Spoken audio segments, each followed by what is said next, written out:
Hello, good afternoon. आज हम लोग डिस्कस करेंगे कुछ प्लांट पैथोलॉजी के बारे में, जो सेमेस्टर 3 का टॉपिक है। सेमेस्टर एमजेसी और एमआईसी दोनों का लगभग सेम है। एक पेपर इसका एक्स्ट्रा है एमजेसी में, और एमआईसी में सिर्फ एक ही पेपर है। इधर दो है, उधर एक ही है। लेकिन ये जो टॉपिक है हमारे एमजेसी और एमआईसी दोनों का है सेमेस्टर 3 में। ठीक है, प्लांट पैथोलॉजी दोनों ग्रुप में पढ़ना है।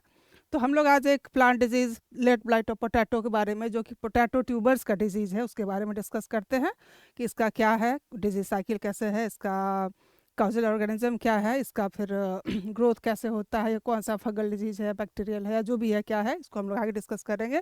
और एंड में इसका कंट्रोल क्या है। मान लिया कोई भी बीमारी है तो उसको कंट्रोल करने का तो फिर मेजर होना चाहिए ना, तो उसको सबसे लास्ट में हम लोग लेंगे। तो लेट ब्लाइट ऑफ पोटैटो हमारे पोटैटो ट्यूबर्स की, जो आलू जो हम लोग कॉमनली खाते हैं सभी लोग सभी सब्जियों में, उस ट्यूबर्स की बीमारी है।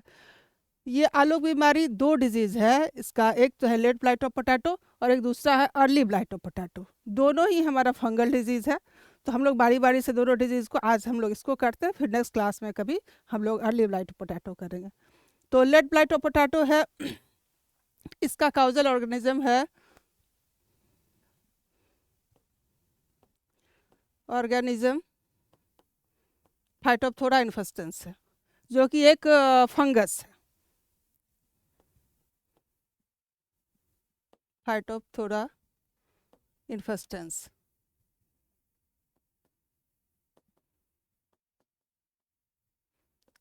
ये एक फंगस है।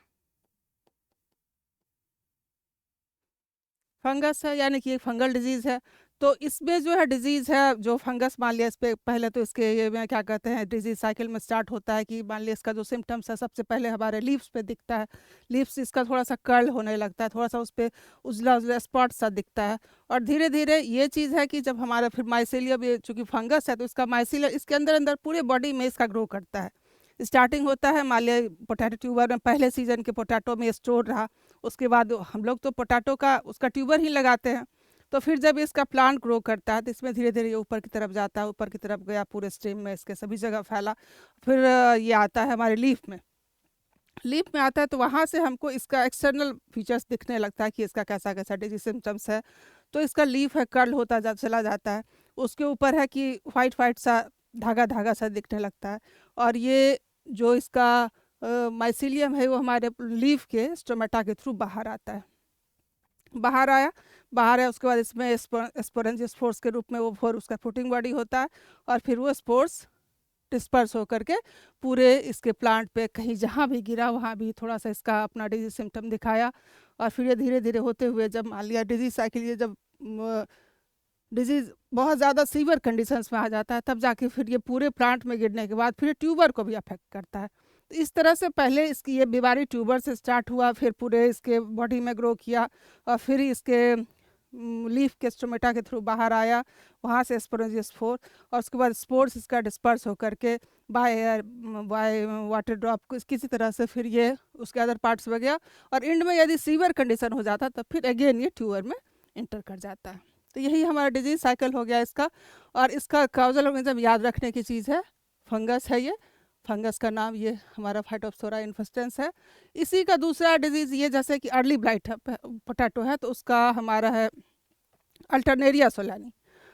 इसका फाइटोप्थोरा इन्फेस्टेंस हो गया।